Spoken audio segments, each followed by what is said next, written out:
안녕하세요. 축구 전문 기자 한준입니다. 일주일 이상을 푹 쉰 손흥민 선수, 유로파리그 16강 1차전 경기를 앞두고 있는데 현지에서 최고의 컨디션을 되찾은 사실이 알려져 기대를 모으고 있습니다. 아제트 알크마르와 원정 경기를 앞두고 손흥민 선수가 훈련 도중에 성공시킨 경이로운 궤적의 프리킥 슈팅 장면이 유출된 것인데요. 비공개 훈련 도중 성공시킨 이 기막힌 프리킥 장면 저희가 직접 소개해드리고 알크마르와의 경기, 손흥민 선수의 득점과 토트넘의 승리를 기대할 수 있는 이유, 알크마르의 최근 경기를 통한 분석과 현지 언론 승부 예측 내용까지 총정리해서 설명해드리도록 하겠습니다.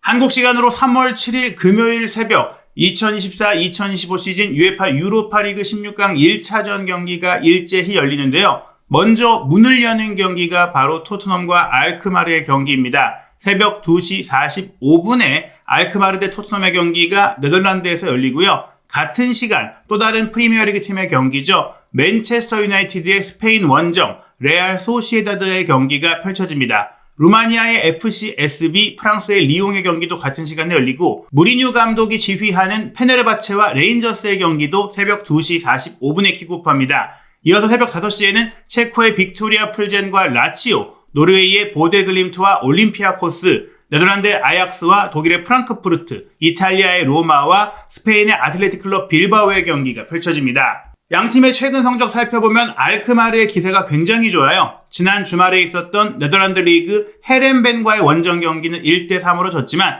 그 이전 5경기 기록 보시면 4승 1무거든요. 이 기록을 앞선 7경기까지 포함하면 6승 1무로 최근에 정말 좋은 기세를 보였고 특히 16강을 앞둔 16강 진출 플레이오프에서 우승 후보로까지 평가받았고 토트넘과의 리그 페이지 경기도 승리했었던 갈라타사라이를 만났는데 1차전 홈경기 4대1 대승에 이어 2차전 원정 경기도 2대2 무승부를 끌어내면서 이변의 주인공으로 16강에 안착을 하게 됐습니다. 토트넘 같은 경우도 브렌트포드전, 맨유전, 입스위치 타운전 등 최근 프리미어리그 3연승을 달렸죠. 리버풀과의 카라바오컵 4강 2차전 0대4 참패, 에스턴빌라와 FA컵 경기 1대2 패배로 국내 컵 대회에서 모두 탈락한 가운데 마지막으로 치른 경기는 현지 시간으로 2월 26일에 가졌던 맨시티와의 프리미어리그 홈 경기였습니다. 이 경기 사실은 아쉬운 내용 속에 0대1로 졌는데요. 그 경기를 치르고 나서 주말에 FA컵 일정이 없었던 토트넘이기 때문에 유로파리그 경기에 총력을 기울이고 회복하고 휴식도 갖고 많은 훈련도 가지면서 경기를 앞둔 기세, 준비 과정, 토트넘이 더 좋다. 무엇보다 리그 페이지 경기에서 이미 토트넘이 알크마르를 만나서 손흥민 선수가 부상으로 뛸 수 없는 상황임에도 1대0의 승리를 거뒀던 점을 돌아본다면 이 경기는 토트넘이 충분히 8강에 올라갈 수 있는 유리한 대진이다라는 현지의 평가가 나오고 있습니다. 그렇다면 알크마르의 전력은 어떤가? 최근 성적이 좋았다고 말씀드렸지만 유로파리그에 조금 더 힘을 쓰는 모습도 있었습니다. 현재 네덜란드 에레디비지 순위는 6위로 승점 43점인데요. 유럽 대항전 진출권이 걸린 4위권과의 승점 차이가 1점밖에 나지 않기 때문에 6위라는 순위 자체가 그리 아쉽다고는 할 수 없어요. 현재 선두인 아약스가 승점 60점으로 확실하게 우승 경쟁에서 치고 나가고 있고 챔피언스리그 16강 1차전에서 아스널에 무려 1대7의 참패를 당한 PSV 에인트호벤 같은 경우에는 승점 52점으로 2위입니다. 그리고 위트레흐트가 승점 46점으로 3위, 황인범 선수가 최근 부상으로 아쉽게 뛰지 못하고 있는 페이노르트는 챔피언스리그 병행 과정 속에 승점 44점 4위인데요. 트벤테, 알크마르가 나란히 승점 43점으로 5, 6위, 말씀드린 대로 2위권까지는 충분히 치고 올라갈 수 있는 승점 차를 가지고 있고 7위인 고어헤드 이글스부터 10위인 흐로닝언과는 분명히 상위 6위권 팀과는 격차가 있습니다. 게다가 알크마르 같은 경우에는 루이 판할 감독이 2008-2009 시즌 깜짝 우승을 이끌면서 많은 팬들에게 알려진 팀이기도 한데요. 그 뒤에도 또 다른 네덜란드 출신 명장, 한국 대표팀을 이끌기도 했던 딕 아드보카트 감독이 판할 감독이 떠난 뒤에 지휘봉을 이어받아서 리그 순위를 5위로 유지시켰고 그 뒤에 베어백 감독도 리그 순위를 4위로 이끌면서 유럽 대항전에 한동안 꾸준히 나가는 팀으로 자리를 잡았었거든요. 그러다가 2012-13 시즌에 리그 10위로 추락을 했고 그 다음 2013-14 시즌에는 아드보카트가 돌아왔지만 8위에 그쳤거든요. 그러나 2014-15 시즌에는 판던 보롬 감독과 함께 다시 리그 3위, 4위, 6위 뭐 이렇게 상위권 순위를 꾸준히 유지했었고 지금 리버풀에서 세계적인 명장으로 평가를 받고 있는 아르네 슬롯 감독이 2019-2020 시즌에 리그 준우승이라는 엄청난 성적을 내면서 다시금 도약을 했습니다. 이 슬롯 감독이 떠나고 나서 파스칼 란센 감독이 2020-2021 시즌부터 2022-2023 시즌까지 성공적으로 팀을 이끌었고 2023-2024 시즌에 마르텐 마르텐스 감독이 부임했을 때도 리그 4위로 유로파리그 진출권을 얻어냈거든요. 올 시즌 기록한 6위는 근래 들어 가장 안 좋은 순위이긴 하지만 아직 시즌이 끝나지 않았고 충분히 3, 4위까지 노릴 수 있는 상황이라는 점에 있어서 알크마르는 결코 만만한 팀은 아니다. 지난 10년 넘게 꾸준히 유럽 대항전을 노크해왔던 네덜란드의 강호라고 할 수 있겠습니다. 그렇다면 알크마르는 어떤 축구를 하고 있을까? 마르턴스 감독은 4-2-3-1 포메이션을 기반으로 운영하고 있는데 주목할 점은 최전방의 주전 공격수인 트로이 페럿, 토트넘 팬들에게도 많이 익숙한 선수죠. 토트넘 유스 출신으로서 결국 토트넘, 잉글랜드 무대에선 자리 잡지 못했지만 네덜란드 무대로 이동한 이후에는 득점력이 만개하면서 올 시즌도 알크마르에서 리그에서만 12골을 몰아치면서 팀 내 최다골, 확실한 골잡이로서 활약을 하고 있습니다. 185cm로 최전방에서 박스 안에서 명확한 9번 공격수로서의 역할을 하고 있고요. 오른쪽 공격수 사디크 같은 경우가 평점으로는 최고의 평가를 받고 있는데 4득점 3도움으로 공격 포인트 자체가 많은 것은 아니지만 현란한 드리블 또 제한된 출전 시간 안에서도 본인의 날카로운 플레이를 통해서 차이를 만들어내고 있고 왼쪽 측면의 반본물 같은 경우도 치고 들어가서 슈팅을 때리는 인버티드 윙어로서의 역할을 잘해주고 있고요. 등번호 10번을 달고 있는 메이나스도 명확한 득점 창출력을 갖고 있기 때문에 앞에 4명의 선수를 확실한 득점력을 갖춘 선수로 구성하고 있습니다. 메이너스와 클라시로 구성된 투미들 역시 경기 운영 능력을 기본적으로 탑재하고 있고 오른쪽 풀백은 일본 대표 선수인 마이쿠마, 왼쪽 풀백은 볼페, 센터백은 고에스와 페네트라로 구성되어 있는데요. 특히 유로파리그 공식 채널과 토트넘 공식 채널에서는 이 경기 유로파리그에서 한일 대결이 펼쳐진다는 점을 주목하면서 알크마르의 마이쿠마, 토트넘의 손흥민 선수를 표지 모델로 내세우고 만화로 구성한 특별 포스터를 제작하기도 했어요. 사실 위상의 측면에 있어서는 두 선수가 비교될 급이 아니지만 마이쿠마 선수가 오른쪽 수비수이다 보니까 왼쪽 측면 공격수인 손흥민 선수와 경기 내내 1대1로 맞닥뜨릴 상황이 실제로 많은 맞대결 상대이기도 하기 때문에 이 경기는 손흥민 선수와 마이쿠마가 어떤 측면에서의 경쟁을 벌일지도 굉장히 주목된다고 할 수 있습니다. 마이쿠마 같은 경우에는 J리그2에서 커리어를 시작했고 셀에서 오사카에서 2022년 만계하기 시작을 했고요. 올 시즌에 알크마르와 계약을 하면서 유럽 무대에 입성을 했는데 네덜란드 리그 21경기에 주전으로 출전을 했고 주목할 점은 유로파리그 플레이오프까지 10경기를 모두 뛰면서 2득점 1도움 아직 네덜란드 리그에선 공격 포인트가 없지만 오히려 유로파리그에서 더 힘을 발휘하는 모습을 보이고 있다는 점에 있어서 이번 경기 주목할 만한 선수라고 할 수 있겠습니다. 아제트 알크마르가 갈라타사라이와의 플레이오프 어떻게 이기고 올라왔는지 주요 장면들을 살펴보면요. 일단 등번호 10번인 이 메이너스 선수가 전반 12분 1차전 홈경기 당시 기막힌 왼발 프리킥 슈팅을 직접 꽂아 넣으면서 기선을 제압했습니다. 갈라타사라이 같은 경우에는 오시멘을 비롯해서 유럽 최고 레벨의 선수를 다수 보유하고 있음에도 불구하고 이 벼락같은 프리킥을 한 방 얻어맞고 나서 긴장한 모습 보였는데요. 그리고 나서 동점골도 나왔고 다시 갈라타사라이가 앞서가는 페널티킥 득점도 나왔고 어수선한 상황이었는데 57분 오른쪽 사이드를 파고들었던 포쿠가 문전 뒷공간으로 내준 패스를 클라시가 이어받아서 슈팅으로 마무리하는 과정에서 3대1의 쐐기골이 터졌고 이 골로 인해서 갈라타사라이의 추격 의지는 완전히 끝났다고 할 수 있겠습니다. 토트넘이 리그 페이지 당시에도 포쿠 선수를 상대한 바가 있는데 오른쪽 사이드에서 드리블하고 차이를 만드는 그런 플레이들이 인상적이었거든요. 포쿠든지 사디크든지 사이드 플레이에서 반본벌도 그렇고 기술 좋은 선수들을 보유하고 있다 보니까 인버티드 풀백 내지 수비보다는 공격에 방점이 찍힌 토트넘의 풀백들이 분명 알크마르의 이런 측면 공격과 특히 토트넘을 잘 알고 있을 트로이 페럿 선수의 문전 해결 능력을 조심하지 않는다면 실점하는 경기가 될 수 있을 텐데요. 아제트 알크마르가 갈라타사라이 원정 경기에서도 사실 홈에서 4대1 대승 거둔 것처럼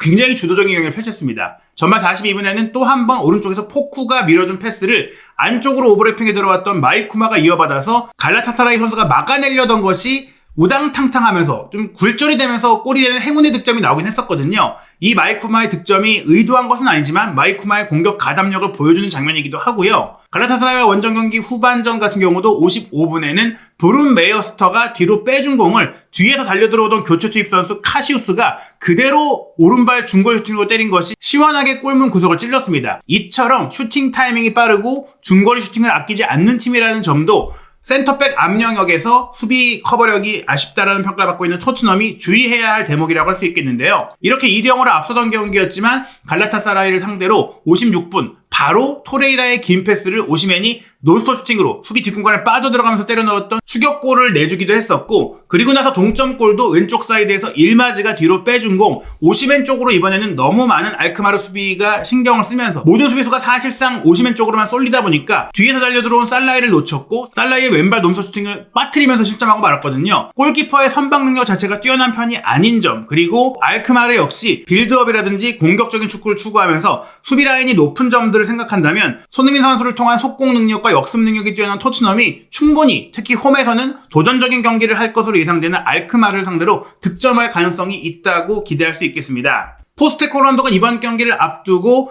부상으로 빠지게 된 선수에 대한 이야기를 했는데요. 바로 데얀 쿠루세스키 선수가 알려진 대로 부상으로 당분간 뛸 수 없게 됐습니다. 3월에 토트넘이 FA컵 탈락으로 인해 경기 일정이 많지 않잖아요. 리그 2경기, 유로파리그 2경기를 치러야 하는데 이 경기 모두 뛸 수 없다라고 해요. 4월이나 되어야 돌아올 수 있다라고 하니까 심각한 부상은 아니라고 하더라도 클루세스키에게 너무 많은 공격의 비중이 쏠려 있었고, 또 역습이나 속공 상황에서 클루세스키가 빠르지 않은데 그 선수를 기준점으로 공을 보내고 역습을 하는 과정 속에서 오히려 공격이 더뎌진다거나 반대편에서 열심히 침투해 들어갔던 손흥민 선수에게 공이 잘 오지 않는 경우들이 있었는데, 이렇게 아예 클루세스키가 빠진 3월 한 달 치를 4경기는 손흥민 선수가 공격 과정에서, 전환 과정에서 중심적인 역할을 할 수 있는 오히려 전화위복이 될 수 있다고 생각이 됩니다. 수비적으로는 로메로 선수도 회복해서 훈련을 했고, 우도기도 완쾌를 했고, 반더벤 선수도 충분히 뛸 수 있는 상태가 됐다고 하고요. 벤 데이비스는 아직 출전할 상태는 아니지만 거의 다 회복을 했다라고 합니다. 그리고 솔란키와 히샬리선까지도 팀 훈련에 복귀를 했기 때문에 이제 토트넘이 거의 완전체에 가깝게 많은 선수들이 상황에 따라서 로테이션이 가능한 상황이 됐고, 훈련의 밀도도 높아졌다고 합니다. 물론 이 선수들이 당장 알크마르와의 경기에 선발로 뛸 수 있을지 여부는 물음표를 뒀고 마지막 훈련까지 지켜보고 결정하겠다고 포스테코글루 감독이 얘기했지만, 솔란키, 반더벤, 로메로 확실한 주전 선수들이 공수 양면에 걸쳐서 중심을 잡아줄 수 있다는 점, 코어 라인, 척추 라인에 이 선수들이 들어왔다는 점은 상대 수비의 집중 견제가 분산될 수 있는 효과라든지 전방 압박을 나눠 해줄 수 있는 부분들에 있어서 손흥민 선수에게 도움이 될 수 있고, 특히 수비 라인은 하이 라인을 하면서도 로메로와 반더벤이 있다면 손흥민 선수가 열심히 따라 내려가야 하는 부담이 더 줄어들 수가 있기 때문에 여러모로 지금 상황은 클루세스키의 부상까지 포함했을 때 손흥민 선수가 본인이 잘하는 득점 과정에 더 집중할 수 있는 환경이 될 수 있게 기대가 된다고 볼 수 있겠습니다. 영국 언론의 예상 명단을 보면 어김없이 손흥민 선수가 왼쪽, 존슨이 오른쪽에 갈 거라고 보고 있고, 1월 달에 임대로 영입한 마티스를 중앙 공격수로 배치한 것은 후스쿼드닷컴의 예상인데요. 영국 런던 지역 신문으로 현장 취재를 통해 더 많은 정보를 가지고 있는 스탠다드 같은 경우에는 오도베르의 선발 출전을 예상했어요. 이 얘기는 손흥민 선수를 원톱으로 놓고 오도베르가 왼쪽, 존슨이 오른쪽으로 갈 수 있다는 건데, 오도베르가 드리블링이 좋고 존슨이 속도를 갖고 있기 때문에 손흥민 선수가 이 사이에서 연계도 해주면서 득점계를 더 많이 이어갈 수가 있고, 클루세스키가 아니라 메디슨이 공미로 뛸 때는 특히나 메디슨이 손흥민 선수의 동선에 맞춰서 패스를 잘 찔러주고 롱패스도, 장거리 스루 패스도 잘하는 선수이기 때문에 이 점까지 포함한다면 저는 이 경기는 손흥민 선수가 충분히 득점기를 많이 맞이하면서 이전 경기들처럼 도움이나 어시스트를 위한 플레이보다는 직접 슈팅을 때릴 기회가 많이 올 거라고 생각을 합니다. 토트넘 최대 팬미디어인 스퍼스 웹 같은 경우에는 솔란키의 깜짝 선발 출전까지 예상을 했는데요. 손흥민 선수가 왼쪽, 존슨이 오른쪽, 솔란키 전방, 그리고 미드필드 라인은 메디슨, 사르, 벤탄쿠르로 구성될 거라고 예상을 했는데, 이렇게 나온다고 하더라도 솔란키가 전방 압박에 상당수를 책임져주고 많이 밑으로 내려가서 수비도 끌고 내려오기 때문에 그럴 때 손흥민 선수가 메디슨이나 벤탄쿠르 혹은 사르에게서 패스를 받을 수가 있고, 또한 손흥민 선수가 사르의 슈팅 기회를 열어줄 수 있는 컷백도 많이 해주고 있기 때문에 어떤 상황이 되더라도 클루세스키가 없는, 후반에도 나올 수 없는 형태의 공격 구조라면 손흥민 선수가 득점 또는 도움을 기록할 상황이 굉장히 많이 연출될 수 있다고 생각이 됩니다. 인터넷 매체 90미닛은 마티스텔, 손흥민, 존슨, 메디슨으로 1차 공격 라인이 구성될 거라고 전망을 했는데요. 그러면서 손흥민 선수가 최근 무려 8경기 동안 득점을 하지 못하고 있는데, 분명 나이가 들었기 때문에 영향력이 감소하는 것은 있지만 손흥민 선수가 그래도 최고의 기량을 발휘하는 날이 온다면 여전히 경기의 차이를 만들어낼 수 있다라는 말로 푹 쉬고 돌아온 손흥민 선수가 이 경기는 분명 차이를 만들어줄 수 있다라고 기대감을 보냈습니다. 그리고 말씀드린 이 훈련 직캠 유출, 정말 손흥민 선수가 깜짝 놀랄만한 궤적에 알고도 막을 수 없는 미친 프리킥 슈팅을 성공시킨 장면이 나왔거든요. 코너킥을 바로 골로 연결할 수 있을 정도의 어마어마한 가마차기 능력을 발전시킨 손흥민 선수인데, 이 장면 보시면 지금 손흥민 선수의 감각, 자신감, 컨디션 아주 좋다는 것을 느끼실 수 있을 겁니다. 함께 보시죠.